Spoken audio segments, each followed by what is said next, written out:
Hey guys, this is Eric with Jim Andy's. I'm sitting here with my warm tea because it's a chilly morning. It's not extremely cold, but it is chilly, and we're moving into summer, so that should be coming along soon. And today we're going to talk about activities that you guys like to do all year round, but primarily in the summer. One in specific, which is cycling. That's always a good thing to do.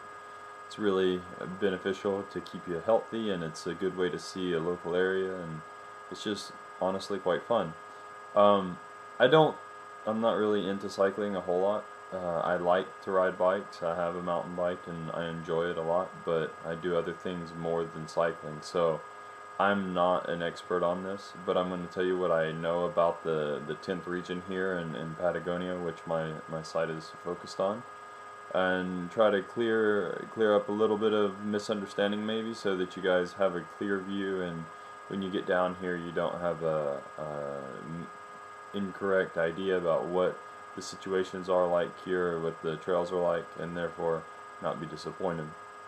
Um, you'll notice online that a lot of people talk about bike trails that run along the road from Puerto Varas to Petroe. There are bike trails. It's just that those bike trails don't go all the way as of this point.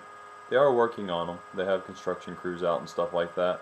So at this moment, it is a little bit more hairy, I guess you could say, because you have a lot of equipment moving around. You have people. However, it is possible. And then on top of that, the areas where there aren't bike trails, you have to be more cautious, because the road can be somewhat narrow and it does go up and down hills and around curves. And with that in mind, you just have to be cautious of the traffic that comes up and down the roads. But a lot of people do it. A lot of people ride around Lake Yanquihue over to Lake to Los Santos. Some people like to do some downhilling on Volcano Sorno or Volcano Sorno. There are some back roads that ride all the way up to the base of Calbuco. So there are options from even Puerto Montt going out until Calbuco. And then there's also options from Puerto Varas to start for just day trips if you want to take a day ride out. Or you can do whole tours. Some people even ride over into Argentina. So those are just options that you have. Plus, not only that, but you can go from here all the way down to like Chile.mov, and then all the way even further south to Pueblo, and down to the last town, which I don't recall what it's named right now, and then you can catch the ferry back over to Puerto Montt if you want. So there are multiple day-long rides that you can do. And I know that in Pueblo there is also a circuit that you can do on your mountain bike, which goes up in the foothills and up into the mountains. And you can kind of see what that's all about, and it's extremely beautiful. It's absolutely gorgeous.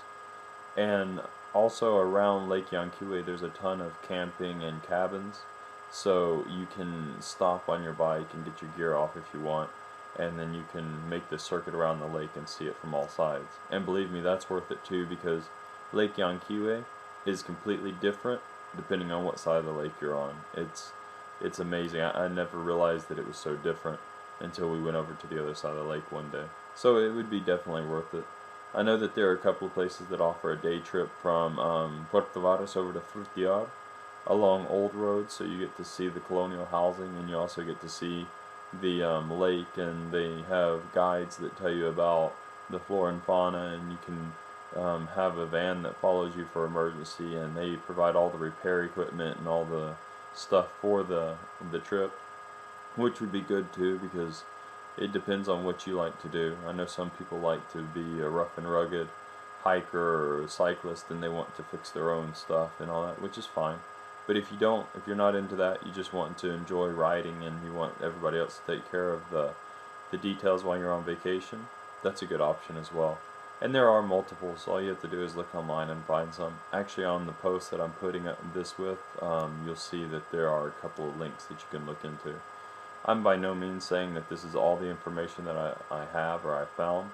I'm just saying that right now this is the information I'm giving you to start off with. So we'll have more posts in the future specific to cycling as well, because I think it's really important, and I know that that's part of adventuring as well, that's just the sport that some people like to do. So I'll try to keep up with that for you, and I know that there are some options for further south in Patagonia, which I'll try to point you toward as well.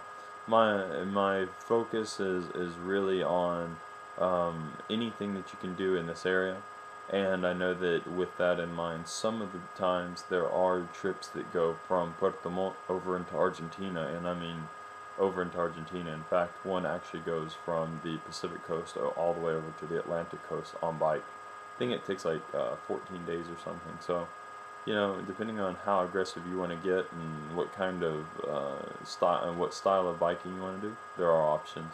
There's also, like I said, downhilling. There's cross country. There's riding on just standard roads and whatever. It's just whatever you like to do. So that's what I got for you today. Hope that that was informative. And if you have any questions or whatever, you can send me an email. You can shoot me a line or get me on Skype, which is my email is emcgrew at jemandes.com. That's jemandes.com. And then you have my Skype, which is JEM_CHILE, and that's my username on Skype. So if I'm on, just hit me up, and I'll be more than happy to answer any of your questions for your upcoming tour or your upcoming trip. Thanks, guys. Have a good day.